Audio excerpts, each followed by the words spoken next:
Good morning, everyone. As you know, we just completed an historic summit-level meeting of the United Nations Security Council in which 15 heads of state and government unanimously adopted a groundbreaking resolution which affirmed their commitment to the goal of a world without nuclear weapons and established a broad framework for ensuring nuclear safety and security. It will strengthen the global non-proliferation regime. It affirms the essential right to peaceful uses of nuclear energy. It embraced President Obama's goal of securing loose nuclear materials within 4 years, as well as the larger agenda he laid out earlier this year in Prague.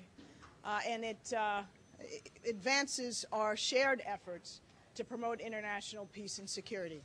So we are very pleased with the outcome today.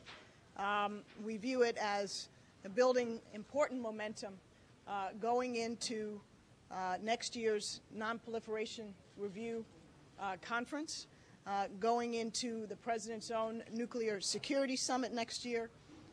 And of course, we had Secretary Clinton as well here today speaking before the CTBT session, underscoring our commitment to ratifying the Comprehensive Test Ban Treaty. So with that, I'm happy to take a couple of brief questions before I head back to more meetings. What about Sarkozy saying basically this is all well and fine, but we are living in the real world and let's deal with Iran and North Korea? Well, in the real world, we have the threat of loose nuclear materials. We have the challenge of non-proliferation, including those related to specific countries, and the resolution that we adopted today made that very plain.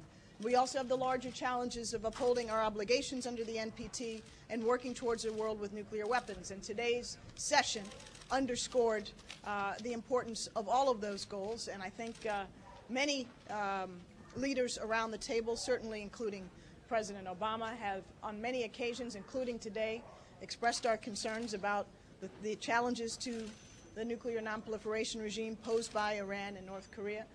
Those are obvious and were plainly on the table today. But the purpose here was larger, and we think the resolution that was passed here today will strengthen the foundation for effective cooperative action to uphold the Nuclear Non-Proliferation Treaty. Does what happened today give you any specific tools towards Iran and North Korea that you didn't have before?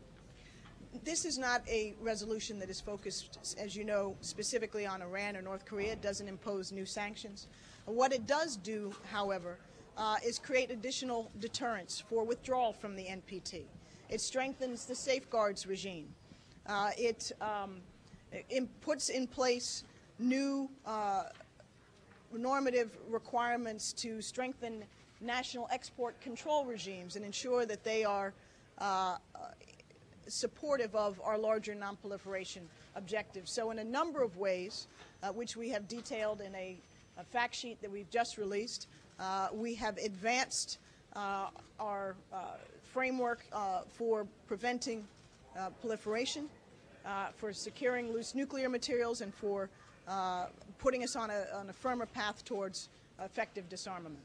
Has the Council received any requests for a meeting on Honduras, and does the U.S. think that the UN can do anything about the situation in Honduras?